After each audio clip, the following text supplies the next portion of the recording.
ምንድነው እየበላችሁ ያላችሁት? ቁርስ ጥሬ ስጋ ይበላል። ቁርስ ስጋ፣ ጥሬ ስጋ፣ ስጋ፣ ጥሬ ስጋ፣ ጥብስ፣ ጥሬ ስጋ፣ ጥብስ፣ ጥሬ ስጋ። ከዛ ጎመን የድሃ ምግብ ነው። ራሳችሁን ተንከባከቡ። ቴክ ኬር ኦፍ ዮርሰልቭስ። ካልተንከባከባችሁት ግን ፊዚካሊ ሰውነታችሁን ካልተንከባከባችሁት ዓመታቶች በተቆጠሩ ቁጥር አጥንታችን እየሳሳ ህመም እየመጣ ብዙ ችግር ውስጥ እንገባለን። አካላዊ ደህንነታችን ፊዚካል ዌልነስ የሚባለው አሁን ይሄ ሰውነት አለኝ፣ በዚሁ ሰውነት ነው የምኖረው። ይሄው ሰውነት ነው የሚያረጀው፣ ይሄው ሰውነት ነው የሚሞተው፣ ይሄው ሰውነት ነው በኋላ እንትኑ ሳጥን ውስጥ ገብቶ የሚቀበረው። ይሄው ሰውነት የእናንተም እንደዛው ነው። ለዚህ ሰውነታችሁ ምን እያረጋችሁለት ነው? ምን ያህል እየተንከባከባችሁት ነው? አይለወጥም። ሌላ አዲስ ስጋ አይሰጠንም እግዚአብሔር። ይሄው ነው በቃ የሚያረጀው፣ ይሄው ነው የሚሞተው። እና የፊዚካል ዌልነሳችሁ ምን እያደረጋችሁ? እኔ መጀመሪያ በመጣሁበት ዘመን በቃ ሰዎች ሲጋብዙኝ እዛ ሬስቶራንት አንዱ ስቴክ ሃውስ ሲወስደኝ፣ አንደኛው ቺዝ ኬክ ፋክተሪ ሲወስደኝ፣ አንደኛው አበሻ ሬስቶራንት ሲወስደኝ፣ ለካ በየዓመቱ በመጣው ቁጥር ዌይት ጌን እያረኩኝ ነው። በመጣው ቁጥር ለካ እየጨመርኩ ነው። ከዛ 95 ኪሎ ግራም ገባ ማለት 210 ፓውንድ ሆንኩኝ። እንዴት ሉዝ ላርገው? ኤክሰርሳይዝ ሰራ፣ ዳይት ብሰራ፣ ጠዋት ተነስቼ ብሮጥ በፍጹም አስቸገረኝ። ግን ልክ እንዳልሆነ አውቃለሁ። ወይቴ ለፊዚካል ዌልነስ መጨረሻ ላይ ለእናንተ እንድትከተሉት አይደለም የግሉተን ሴንሲቲቭ መሆኔን አወቅኩኝና ወደ ግሉተን ፍሪ ዳይት ገባሁ። ብታምኑም ባታምኑም 20 ኪሎ ግራም ሉዝ አረኩኝ። አሁን 75 ኪሎ ግራም ነው። ምን ልል ነው የፈለግኩት? ይሄ በኋላ እንዳያስቸግረን። አሁን እድሜያችሁ ገና ስለሆነ ብዙዎቻችሁ ምንም ላይሰማችሁ ይችላል። ካልተንከባከባችሁት ግን ፊዚካሊ ሰውነታችሁን ካልተንከባከባችሁት ዓመታቶች በተቆጠሩ ቁጥር አጥንታችን እየሳሳ ህመም እየመጣ ብዙ ችግር ውስጥ እንገባለን። ፊዚካል ዌልነስ ይባላል። ምንድነው የምትበሉት? ዋሽንግተን ዲሲ አካባቢ አንድ ወዳጅ ያለና ቁርስ ጥሬ ስጋ ይበላል። ለአእምሮ ጥሬ ስጋ ማብላት አንድ ነገር ነው። በሳምንት 4 ጊዜ 5 ጊዜ ጥሬ ስጋ መብላት ግን ትራይግሊሰራይዱ፣ ኮሌስትሮሉ በኋላ የልብ ኮሮነሪ አርተሪ ዲዚዝ የሚባላል ልብን የሚዘጋ። ምንድነው እየበላችሁ ያላችሁት? ቻሌንጅ ላደርጋችሁ ነው ዛሬ። አመጋገባችሁ እንዴት ነው? ቫይታሚን ትወስዳላችሁ ወይ? እኔ ቫይታሚን ወስዳለሁ። ቫይታሚን ኤ፣ ቫይታሚን ቢ1፣ ቫይታሚን ቢ2፣ ቫይታሚን ቢ6፣ ቫይታሚን ቢ12፣ ቫይታሚን ሲ፣ ቫይታሚን ዲ፣ ቫይታሚን ኢ፣ አይረን፣ ፎሌት፣ ዚንክ፣ ማግኒዚየም፣ ማንገኔዝ ያለበት አንድ ታብሌት በቀን ወስዳለሁ። ለምንድን ነው የምወስደው? ከሚነራል ነው የተሰራሁት። ሰውነት ይፈልጋል። ቫይታሚን ለሜታቦሊዝም ያስፈልጋል።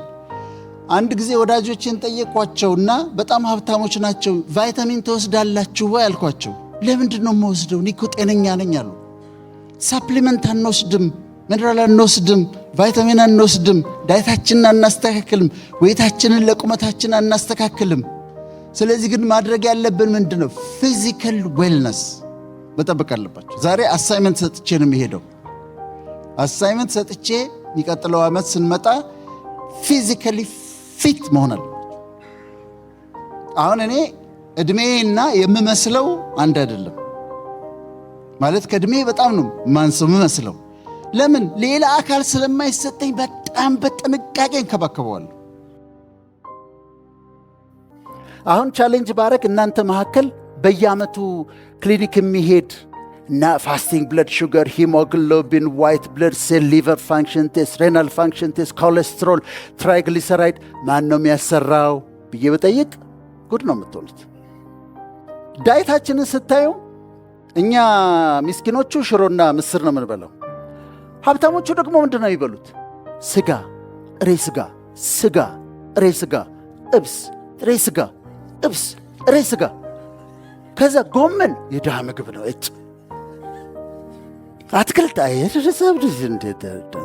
እንትን አድርገው እዛ ቪአይፒ ሩም ገብተን ይልቅ እንትን በለን እንቆርጣለን ይላሉ። ሀብታሞች ናቸው። አትክልት አይበሉም። ፍሩት ለህፃን ልጅ እኮ ነው፣ ለልጆች ነው ፍሩት። ድራፍት እንጠጣለን። ወተትማ የህፃናት ነው፣ እንዴት ወተት እንጠጣለን ይላሉ። ስለዚህ ኒውትሪሽናቸው ዜሮ ነው፣ በጣም ያነሰ ነው። የሚያስፈልጋቸውን ነገር አይወስዱም። ይሄም አይወስድም፣ ያንም አይወስድም። እጅግ በጣም የሚገርመኝን ነገር ልንገራቸው። መልቲ ቫይታሚን አለች። አንድ ካፕሱል ወይም ታብሌት መልቲ ቫይታሚን አለች ተዘጋጅታ የምትቀመጥ በእድሜያችን። ቫይታሚን ኤ አለው፣ ቫይታሚን ቢ1 አለው፣ ቫይታሚን ቢ6 አለው፣ ቫይታሚን ቢ12 አለው፣ ቫይታሚን ሲ አለው፣ ቫይታሚን ዲ አለው፣ ቫይታሚን ኢ አለው። ይሄ ብቻ አይደለም፣ ካልሲየም አለው፣ ማግኒዚየም አለው፣ ማንጋኔዝ አለው፣ አይረን አለው፣ ፎሌት አለው። ይሄንን ሁሉ አዘጋጅተው አንድ ታብሌት ውስጥ አስቀምጠውልናል። አንድ ታብሌት ውስጥ ስጋ 1000 ብር እንገዛለን። ይሄኛው ቫይታሚን አሁን ጨምሯል እንጂ 250 ብር ነው። ግን ምን ይዟል? ቫይታሚን ኤ፣ ቫይታሚን ቢ1፣ ቫይታሚን ቢ6፣ ቫይታሚን ቢ12፣ ቫይታሚን ሲ፣ ቫይታሚን ዲ፣ ቫይታሚን ኢ፣ ካልሲየም፣ ማግኔዚየም፣ ማንጋኔዝ፣ ፎሌት፣ አይረን፣ ዚንክ ይዟል። በዕድሜያችን ከ50 በላይ ላለው ከ40 በላይ ላለው በዕድሜያችን ተዘጋጅቶ ተቀምጧል። ገዝተን ከምግብ በኋላ አንድ መውሰድ ነበረብን፣ አንወስድም። ምግባችን ሁሉ እነዚህን ነገሮች ሙሉን አያሟላም። ለአንድ ክትፎ 700-800 ብር እናወጣለን፣ ግን አንወስድም ይሄን። ስለዚህ ዕድሜያችን ገፋ ሲል ኦስቲዮፖሮሲስ አለ፣ አጥንታችን ይሳሳል፣ ካልሲየም ዴፊሽንሲ አለን። አሁን በቅርብ እኔ አንዲት ልጅ በጣም ታማ ሌላ የነርቭ በሽታ ነው ተብሎ ከዛ እንትን ሆናለች፣ ሄሚፕሌጂክ ሆናለች፣ እጅግሯ ደክሟል። ከዛ ላቦራቶሪ እንትኑን ላከልኝ አባቷ ሳይ ቫይታሚን ዲዋ ዴፊሽንት ነው። ስትገባ ሐኪሙን አልኩ ዶክተሯን ስትገባ ለዶክተሩ ይህንን ሪዛልት ይኸው በደንብ በለው፣ ምክንያቱም ቫይታሚን ዲ ዴፊሽንሲ እንደዚህ ኒውሮሎጂካል የሚመስል በሽታ ሊያመጣ ይችላል። ጀስት ቫይታሚን ዲ ዴፊሽንሲ አንድ ካፕሱል። ሰዎች ከውጭ ምን ላምጣላቸው ሲሏቸው ቫይታሚን አምጡልኝ በሏቸው። ሁሉም ነገር ያለው ቫይታሚን አምጡልኝ በሏቸው። ፋርማሲ ሂዱና ቫይታሚኖቹ ሁሉ ያሉበት፣ ሚነራሎቹ ሁሉ ያሉበት አንድ ታብሌት ለዕድሜ የሚሆን ስጠኝ በሉት። በአንድ ታብሌት የተካተተ። ከዛ ቴክ ዮር ቫይታሚን። ከምግብ በኋላ ቆዳሽ ያስፈልገዋል ቫይታሚን፣ ጸጉርሽ ያስፈልገዋል ቫይታሚን። በቆዳና በጸጉር ልምጣባቸው ብዬ ነው ሴቶቹን። ዛሬ ማታ ሄደው ነው የሚገዙት። እውነቴን ነው የምላችሁ። ቆዳችን ላይ ስንት ሚሊዮን ሴሎች በየቀኑ ይሞታሉ፣ ሪፕሌስ መደረግ አለባቸው። ለመተካት ቫይታሚን ይፈልጋሉ። ጸጉራችን ለማደግ ቫይታሚን ይፈልጋል። ሜታቦሊዝሙ ቫይታሚን ይፈልጋል። ሚነራሎች ያስፈልጉናል ለሰውነታችን። ትክክለኛውን አይነት ለዕድሜያችሁ የሚመጥለውን ከውጭ ማስመጡ፣ ከዚህም ግዙ። ቫይታሚን ግን ውሰዱ። ከዛ ኤክሰርሳይስ ማድረግ። እነሱ ይሉ የነበረውን ወክ እንኳን አላረግም ይላሉ። አንድ ሰሞን እነሳለን፣ ስኒከር እንገዛለን፣ የልብስ ቱታ እንገዛለን፣ ጂም እንጀምራለን፣ እንመዘገባለን፣ የ3 ወር እንከፍላለን፣ 3 ቀን እንሰርና እንተዋለን። ትንሽ የሆነች ኤክሰርሳይስ ግን ያስፈልጋል በሕይወታችን። ራሳችሁን ተንከባከቡ። ቴክ ኬር ኦፍ ዮርሰልቭስ። ቫይታሚን ውሰዱ። ምግባችሁን ዋች አድርጉ። ክብደታችሁን አስተካክሉ። ከዛ ጤነኛ አኗኗር ኑሩ። እኔ የዛሬ 10 ዓመት ከነበረኝ ክብደት ወደ 20 ኪሎ ግራም ዲፍረንስ አለኝ። ሉዝ አድርጌው። እባክሽ ራስሽን ተንከባከቢ፣ እባክህ ራስን ተንከባከብ የሚል። አንዳንድ ቫይታሚኖች ለብቻቸው፣ ለምሳሌ ቫይታሚን ቢ12 ለብቻው፣ ካልሲየም ለብቻው፣ እነሱ እንትን ሊሉ ይችላሉ። እኔ ሪኮመንድ የማደርገው ሁሉም ያለበትን ነው። ሁሉም ያለበትን አንድ በቀን ከምግብ በኋላ ነው ቫይታሚን የሚወሰደው። ውሰዱ፣ በጣም ይጠቅማቸዋል። ጡት ካንሰር እንዴት ፕሪቨንት ማድረግ ትችላላችሁ? ጡታችሁን በአራት ትከፍሉታላችሁ። ሴቶቹ በአራት ትከፍሉታላችሁ። አንድ መስመር ወደ ታች፣ አንድ መስመር ወደ ጎን። የላይኛው አፐር ኢነር ኳድራንት ይባላል። ታችኛው ሎወር ኢነር ኳድራንት ይባላል። ይሄኛው አውተር አፐር ኳድራንት ይባላል። ከዛ ይሄኛው ደግሞ ሎወር አውተር ኳድራንት ይባላል። ለአራት ከፈላችሁት። ወይም እንደዚህ እንትን ማለት የለባችሁም። 1 2 3 4 ብላችሁ ከፈላችሁት። ከዛ ጠዋት ስትነሱ ሻወር ስትወስዱ እንደ ዘበት ይሄኛውን ነምበር 1 ኳድራንት ቼክ ታደርጉታላችሁ። ያበጠ ነገር ነው የምትፈልጉት፣ የለም። ይሄኛውን ኳድራንት ፈለጋችሁ፣ የለም። ምንም ያበጠ ጠጠር ነገር የለም። ይሄኛውን ቼክ አረጋችሁ፣ የለም። ይሄኛውን ቼክ አረጋችሁ፣ የለም። ይሄኛውን ደግሞ ልክ እንደዚሁ ለአራት ከፍሉና ቼክ በየቀኑ ይሄንን ካረጋችሁ ብሬስት ካንሰር አያመልጣችሁ። አንዲት ጠጠር የምታክል ነገር ባገኛችሁ ጊዜ ሐኪም ጋር ትሄዳላችሁ። ስለዚህ ሊጎዳችሁ አይችልም። እድሜያችሁ ደግሞ ከ40 በላይ ሲሆን ማሞግራም የሚባል እሱን ሄዱና ታሰራላችሁ። ሰርቫይካል ካንሰር፣ ሰርቪክስ ውስጥ ፓፕ ስሚር የሚባል አለ። በየጊዜው ቼክ ታደርጋላችሁ። ስለዚህ በካንሰር የመያዝ ፖሲቢሊቲያቸውን በጣም ዝቅ አደረጋችሁት ማለት ነው። ሆም ብላችሁ ካደረጋችሁት፣ ሆም ብላችሁ ቼክ ታደርጋላችሁ። ሆም ብላችሁ ኤቭሪዴይ፣ ይሄኛው የጡቱን ኤቭሪዴይ።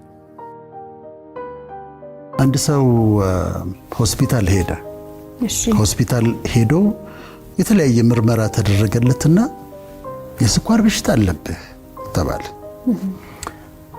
ሃይፐርቴንሽንም ደም ብዛትም አለብህ ተባለ። አሁን ይሄ ምንድነው? በሕክምና ሪያሊቲ ነው። ቴስት ተደርጎ ነው ፋስቲንግ ብለድ ሹገር፣ ሌሎች ምርመራዎች ተደርገው የስኳር በሽታ አለብህ ተብሏል። የደም ብዛት አለብህ ተብሏል። ይሄ ለሕክምና ሪያሊቲ ነው። ወጣና እሱ የለብኝም አለ። የለም እኔ ስኳር በሽታ የለብኝም፣ ዝም ብለው ነው ሐኪሞቹ የሚያወሩት። ሐኪሞቹ ዝም ብለው ነው የሚያወሩት። እኔ ስኳር በሽታ የለብኝም፣ ደም ብዛት የለብኝም አለና ዲናይ አደረገው። ስለዚህ ሪያሊቲው ምንድነው? የሕክምና ሪያሊቲ ነው። ሪያሊቲው ስኳር በሽታ አለበት፣ ደም ብዛት አለበት። እሱ ምን አደረገ? ካደ፣ ዲናይ ያደረገው። ከዛውን ወደ ኮንሲኩዌንሱ እንመጣለን። ኮንሲኩዌንሱ ምንድነው? በጊዜ ርዝመት ያ ውስጡ ያለው የስኳር ህመም፣ ደም ብዛት አይኑን፣ ሬቲናውን ይጎዳዋል፣ ኩላሊቱን ይጎዳዋል፣ የነርቮቹን ይጎዳል፣ ኒውሮፓቲ የሚባለው የደም ስሮቹን ይጎዳል። ከዛ ከ1 ዓመት ከ2 ዓመት በኋላ ወይም ቆይቶ በጣም ታሞ ይመጣል። ስለዚህ ምንድነው ያደረገው? ሪያሊቲ ነበር፣ ሪያሊቲውን ዲና ያደረገ፣ ኮንሲኩዌንሱን መዘዙን ተቀበለ ማለት ነው።